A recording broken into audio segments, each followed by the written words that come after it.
Hello guys, in this video I'm going to show you how you can replace your video background using CapCut PC easily. So for instance, I have one video that I want to edit and I'm going to add the track and I'm going to remove the background before. So just go to cutout, you can select chroma key, customize or auto cutout.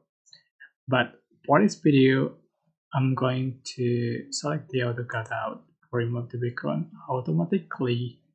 So the background has been removed, and to change background, you can move up as an overlay and you can select your images you like to add as a background.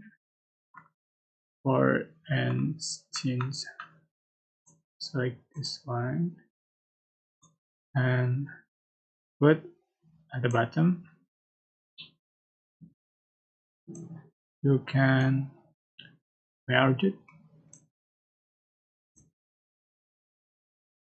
this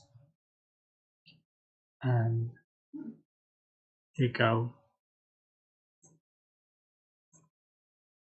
So that's how you can change the video background. For you guys, don't forget to like, comment, share, and also subscribe. If you have any question, please type in the comment section below. Thank you so much for watching.